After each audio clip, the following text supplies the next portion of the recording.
Question number 10,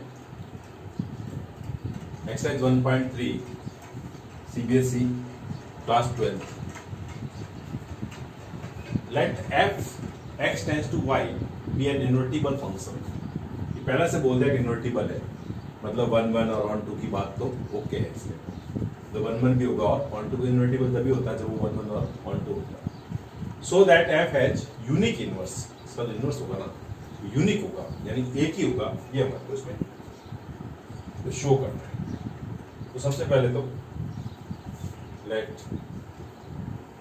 G1 and G2 are two inverse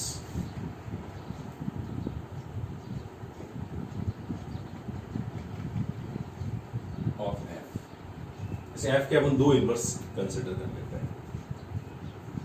अब देखो therefore for all y belongs to, y कहाँ से आएगा? कोडोमेन से, दैट इज कैपिटल y को कैपिटल y में से लेना पड़ेगा हमारे. तो G1 and G2 are two inverse of f. तो ऐसी कंडीशन में तो अगर इसका इनवर्स है means f of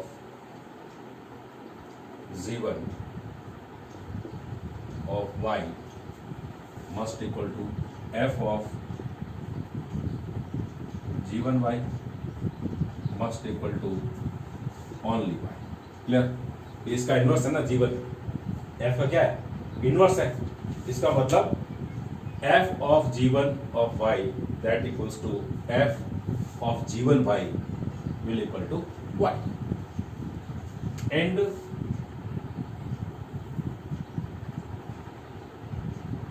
f of G2 y equals to f of G2y will equal to also y, क्योंकि G2 भी क्या है? f का क्या है? इनवर्स है. तो ये हमारे पास इसका फर्स्ट और इसका सेकंड पार्ट आ गया. अब इसकी वैल्यू भी y के इक्वल है और इसकी वैल्यू भी क्या होगा? y के इक्वल है. That implies that from first and second f of G1 y will equal to f of G2y. Clear? कोई प्रॉब्लम नहीं इसके अंदर. अब आप आगे सोचो, देखो दोनों इक्वल तो हो गए. अब इसको हम क्या लिख सकते हैं? f that implies that f of G1y equals to f of G2y. Clear? अब आपको क्या दे रखा है इसके अंदर कि भाई f इन्वर्टिबल है ना. इसका मतलब क्या? 1 1 भी है. इन्वर्टिबल है तो 1 1 भी है. देन हम कह सकते हैं G1y इक्वल्स टू क्या होगा? G2y. क्यों भाई? अगर दोनों फंक्शन ये वैल्यू है ना, इस पॉइंट के ऊपर इस पॉइंट के ऊपर अगर दोनों इक्वल है तो पॉइंट्स भी आपस में क्या होंगे? इक्वल ही होंगे. Because f is invertible, so f is 1 1. Invertible तो 1 1 भी तो होगा. कोई प्रॉब्लम नहीं इसके अंदर. सोच के देखो. देखें अब अगर हमारे पास G1y is equals to G2y है, देयरफॉर G1 इक्वल्स टू क्या हो गया? G2 हो गया. बट हम लेट क्या किया था? G1 and G2 are two inverse of f. लेकिन हमें यहाँ क्या मिला? G1 और G2 दोनों क्या हो गए? इक्वल हो गए. इसका मतलब क्या हुआ? इसका इनवर्स कैसा है? एक ही है ना. यानी कि therefore so inverse of f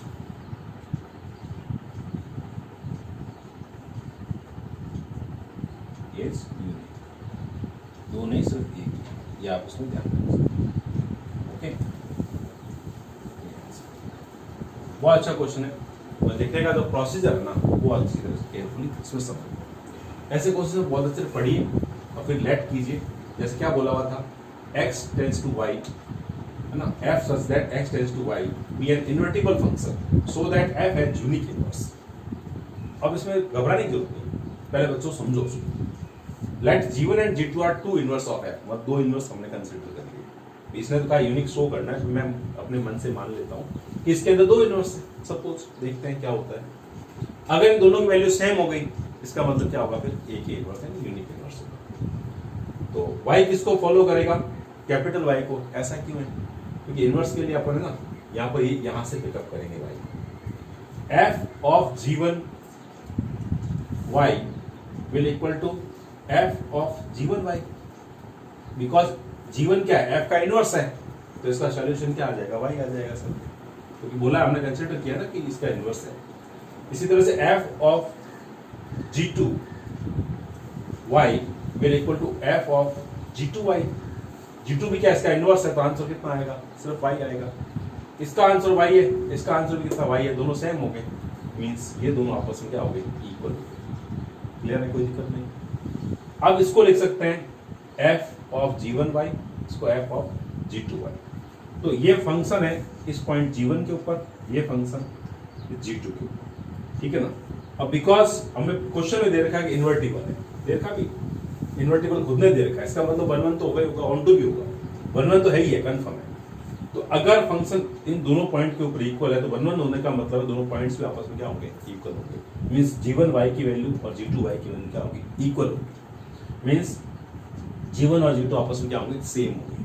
तो हम कह सकते हैं कि 2 इनवर्स अपन ने लेट किए थे, बट निकला क्या, दोनों इक्वल निकले। इसका मतलब क्या होगा, inverse of f is unique. बहुत अच्छा क्वेश्चन है, बस केयरफुली अटेंड कीजिए इसको।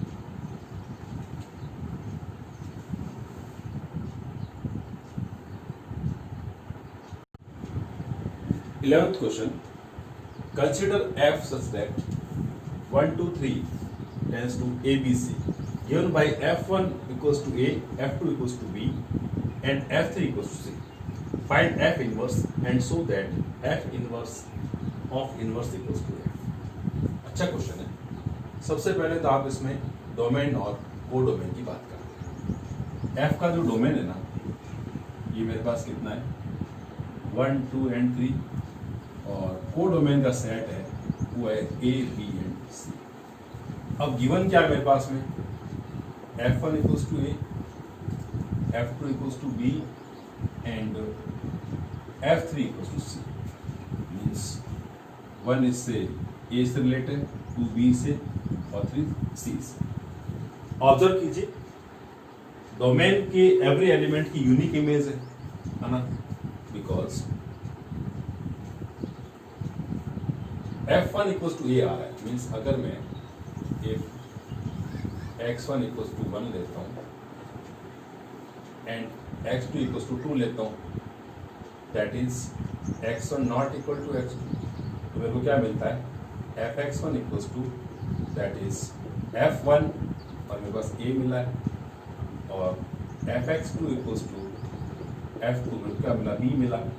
Means I got fx1 not equal to fx2। Clear, यानी कि x1 not equal to x2 के लिए fx1 not equal to fx2 मिल गया। सो f इज 1। डायरेक्ट आप लिख भी सकते हैं, every element of domain having its unique image in को डोमेन, सो इट इज, क्या लिख देंगे इसमें, सो इट इज 1। मीन्स ऐसे भी लिखते हैं, एवरी एलिमेंट ऑफ डोमेन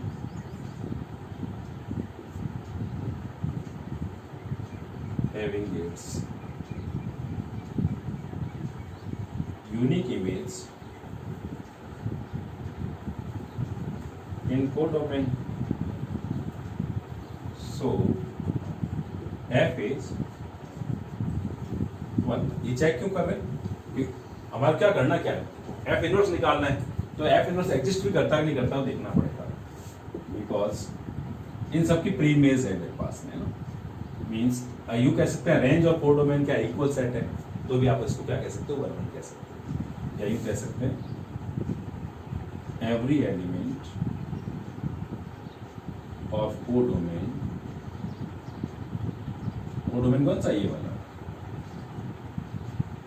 यहाँ यूनिक जरूरी नहीं है ना, हैविंग इट्स प्री इमेज, वो तो अच्छी बात है, नहीं हो तो कोई बात नहीं।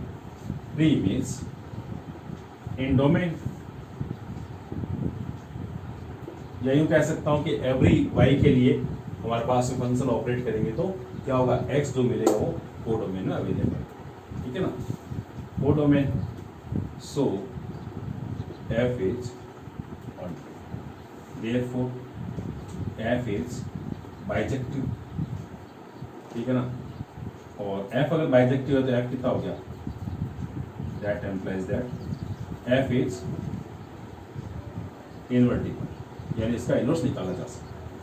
अब f कितना है देखो भाई, f है मेरे पास 1 रखने पर a आया था, 1 a और 2 b एंड ये हो गया 3 c, क्लियर।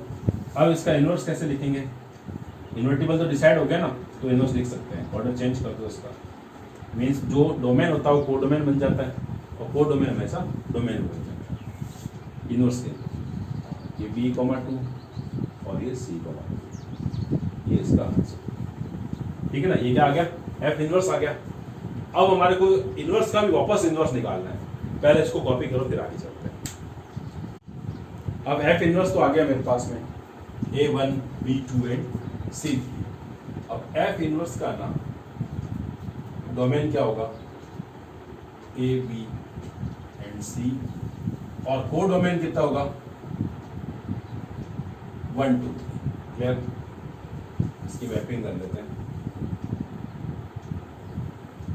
अब यहां पर ये हो जाएगा ABC, ये हो जाएगा 1 2 3, देखो रिलेशन A का 1 से, B का 2 से और C का 3 से। अब देखो सभी एलिमेंट की यूनिक इमेज है, because every element of domain, domain कौन है, ध्यान रखना ABC,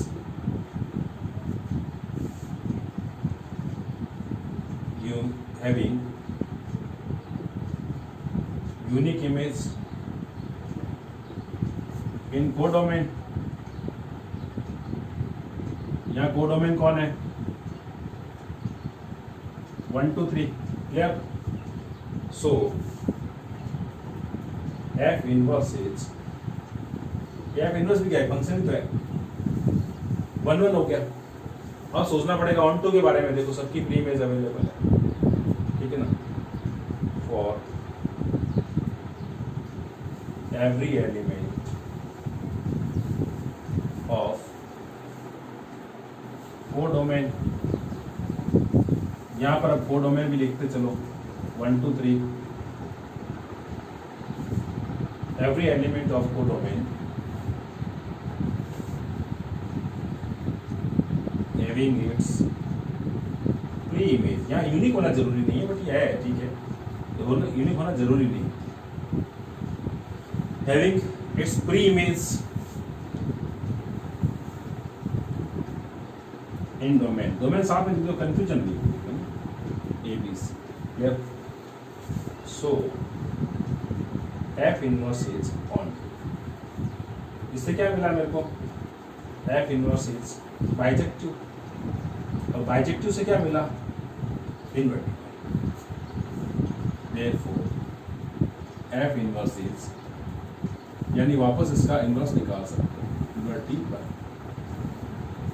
तो f इनवर्स ऑफ, इनवर्स लिख लो इसका, f इनवर्स कितना ये पड़ा, अब इसका वापस इनवर्स लिखेंगे तो इनको एक्सचेंज कर दो, 1 a आ जाएगा और यहाँ पर 2 b आ जाएगा, और ये हमारे पास क्या आ जाएगा, 3 c आ जाएगा। मैच करो, देखिए किसकी वैल्यू, ये वैल्यू किसकी, f की है, तो f इनवर्स ऑफ, इनवर्स करो कितना मिला, f में। बहुत अच्छा क्वेश्चन है, बस स्टेप टू स्टेप चलें, और पूरा इसमें इनवर्स निकालने से पहले ये देखना पड़ता है कि इसका इनवर्स एग्जिस्ट भी करता है नहीं करता है, उसके लिए 1 1 और 1 2 को डिस्कस करके उसके बाद में आगे बढ़ना। अच्छा क्वेश्चन है, बस स्टेप टू स्टेप करते रहो इसको। Question number 12, let f such that x tends to y be an invertible function so that the inverse of f inverse is f, that is f inverse of inverse is equals to f।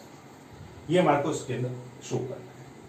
तो सबसे पहले तो आप इसमें देखो given value है ना, वो क्या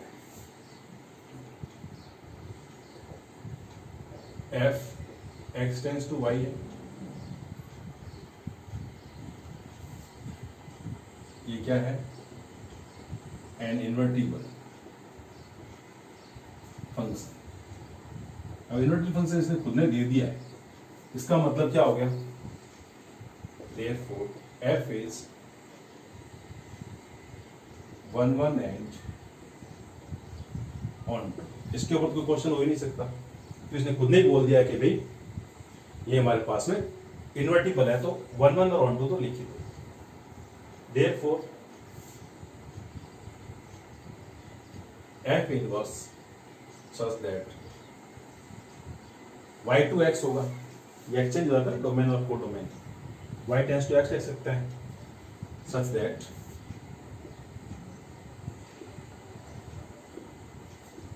fx equals to y, that implies that x equals to f inverse y।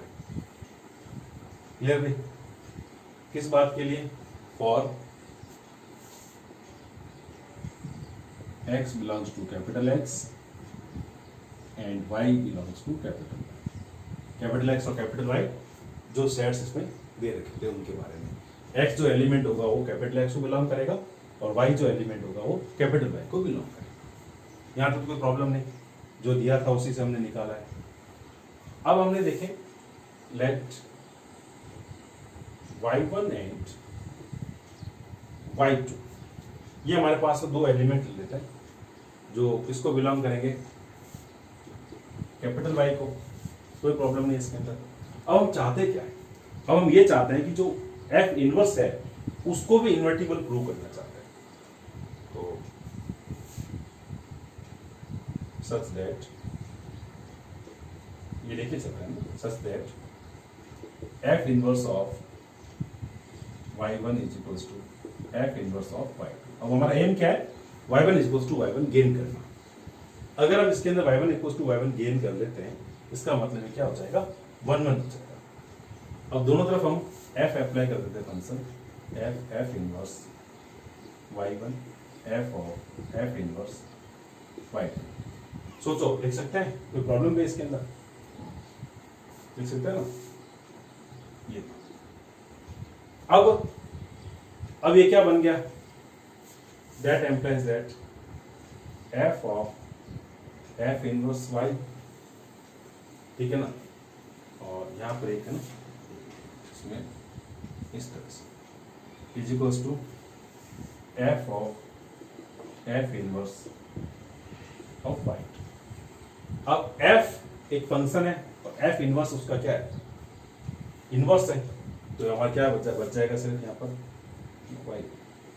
y1 equals to ये y2 आ जाएगा। तो लिखिए क्या चले थे, f inverse y1 equals to f inverse y2, और y1 और y2 कैपिटल Y को बिलोंग कर रहा है। मिला क्या, मेरे को y1 इक्वल्स टू y2 मिल गया, सो f इनवर्स इज 1। अब बात करते हैं इसकी ऑन टू की। अब ऑन टू के बारे में, because x equals to f inverse y exists for x belongs to capital X and y belongs to capital Y. So f inverse is onto, therefore f inverse is invertible। इतना पहले copy करो, ये decide तो हो गया इसका कि F inverse का वापस इनवर्स निकाल सकते हैं। अब इसमें ये तो डिसाइड हो गया ना कि इन्वर्टिबल है, आगे बात करते हैं। अब देखो इसमें डिसाइड क्या हुआ है, एफ इनवर्स ऑफ इनवर्स, ये तो क्वेश्चन है, एग्जिस्ट। इससे ये पता चल गया कि f इनवर्स का जो इनवर्स है ना वो एग्जिस्ट करता है, कोई प्रॉब्लम नहीं। अब आप इसमें ये देखिए, f of f inverse at y equals to f of, यानी कि मैं इसको लिख सकता हूँ f इनवर्स y, करेक्ट। और ये f इनवर्स y मेरे पास कितना था, x था ना, तो इसको लिख सकता हूँ एफ एक्स, और एफ एक्स को क्या लिख सकता हूँ मैं, वाई। तो क्या मिला, एफ ऑफ एफ इनवर्स, जो क्या मिल गया इसके अंदर, वाई मिल गया, means F of F inverse equals to I Y. इसका मतलब क्या हुआ, यानी आइडेंटिटी फंक्शन है इसमें y के अंदर, यानी कि इससे ये पता चलता है, so f is inverse of f inverse, that implies that f inverse of whole inverse equals to f। ये हमारे को इसमें बहुत अच्छा क्वेश्चन है, बस इसमें स्टेप टू स्टेप चलते हैं। Question number 13, if f r to r मतलब real to real be given by fx equals to 3 minus x cube whole power 1 by 3, then f of fx को फाइंड करना है। fx दे रखा है 3 minus x cube whole power 1 by 3, हमारे को निकालना f of fx, मतलब f के अंदर x की जगह पर कौन आ जाएगा, fx आ जाएगा। इसका मतलब fx देखो ये रहा, इसमें जहाँ x है ना वहाँ fx आया, तो राइट साइड भी क्या करेंगे, इसमें जहाँ x है ना वहाँ fx लिखेंगे, होल पावर 3, और ये पूरा ऊपर 1 by 3 एज इट इज बना है।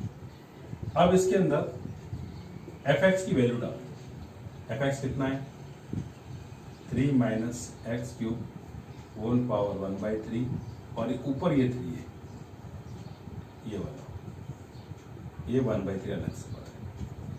अब देखो 3 माइनस ये 1 by 3 और 3 ये तो कैंसिल हो जाएगा, मल्टीप्लाई करेंगे, सिर्फ कितना आ जाएगा 3 माइनस एक्स क्यूब, और ऊपर कितना है 1 by 3, ब्रैकेट ओपन कर दो, 3 माइनस 3 और प्लस का X cube whole power 1 by 3, 3 cancel out, X cube और एक्स 1 by 3, सिर्फ एक्स आ जाएगा इसमें, 3 और 1 by 3 कैंसिल हो जाएंगे, तो हमारे पास आंसर कौन सा बना है इसमें, सी, यानी इसका आंसर हो गया सी। एनी डाउट, सिंपल क्वेश्चन है, बस इसके अंदर एफ ओ एफ एक्स कैसे निकालते हैं वो थोड़ा सा केयरफुली, फंक्शन थोड़ा सा क्यूब और 1 by 3 ज्यादा दे रखें तो आप इसमें समझते हुए करेंगे। अब 14 क्वेश्चन क्या है कि let F R minus 4 by 3, real number में से ये वैल्यू हटाएगी, टेंस टू आर। ये हटाने का कारण समझते हो आप, हटाने का कारण जो फंक्शन दे रखा होगा ना, ये अगर -4 by 3 आ जाए तो अपॉन 0 हो जाएगा, ये 4x अपॉन 0 हो जाएगा ना, तो नॉट डिफाइन हो जाएगा। इस नॉट डिफाइन को रोकने के लिए ये यहाँ से रिमूव कर दिया, तो r minus 4 by 3 tends to r be a function defined as fx equals to 4x upon 3x plus 4. The inverse of f is the map of range f tends to r minus 4 by 3. f की जो range, यानी कि यहाँ पर जिस function जो range होगी ना वो इसका डोमेन का काम करेगी, ठीक है ना, गिवन बाय, कोई दिक्कत नहीं है, बस इसमें वर्डिंग है, बाकी बहुत सिंपल क्वेश्चन है। अब ऑब्जेक्टिव क्वेश्चन है इसके अंदर, और बोल दिया कि इसके इनवर्स इसका मैप है, इसका मतलब इनवर्स एग्जिस्ट तो करता ही है, तो let fx equals to y कर लो, fx जगह वो रख दो 4x अपॉन, चेक तो नहीं करना क्योंकि इनमें ऑप्शन में डज नॉट एग्जिस्ट भी कहीं है नहीं, और दूसरा उसने मैप बोल ही दिया है तो इन्वर्टिबल तो नहीं है, क्रॉस मल्टीप्लाई कर लें, 4x equals to 3xy plus 4y। अब 4x minus 3xy is equals to 4y। अब x इसमें कॉमन ले लें, 4 minus 3y is equals to 4y। Therefore x equals to 4y upon 4 minus 3y, कोई दिक्कत नहीं। अब यहाँ से देखो, यहाँ से अगर x निकालूंगा कितना आएगा, f इनवर्स y, वैसे इन्वर्टिबल भी है ये, x की वैल्यू यहाँ चिपका दें अगर, मेरे पास आ जाएगा f inverse y is equals to 4y upon 4 minus 3y, और इसका f का जो इनवर्स है ना वो किसका मैप है, ध्यान से देखो, inverse of f is the map of this इसकी रेंज यहाँ पर पुट करें तो कोई दिक्कत नहीं है, सारा आप सब कुछ सेट है। तो अब अपन इसमें क्या कह सकते हैं, दिस इज जी वाई, इस एफ इनवर्स वाई को अपन क्या बोल सकते हैं, जी वाई से रिप्रेजेंट कर सकते हैं, 4 माइनस ये 2 वाई। तो चेक करो कौन सा बन रहा है, G Y equals to 4 Y upon 4 minus 3 Y, यानी कि बी पार्ट इसका करेक्ट है। तो आंसर हो जाएगा इसका बी पार्ट। इजी क्वेश्चन है, बस थोड़ा सा समझते हुए करेंगे इसको। ऐसे क्वेश्चंस के लिए ना पहले डीपली पढ़ना जरूरी है, इसको पढ़ने के बाद में आप इसको ठंडे दिमाग सोचें कि क्या पूछ रहा है, जीवन क्या है, आंसर किस तरह के हैं, उसके बाद उसको सॉल्व करें तो कोई दिक्कत नहीं। Okay students, thank you very much.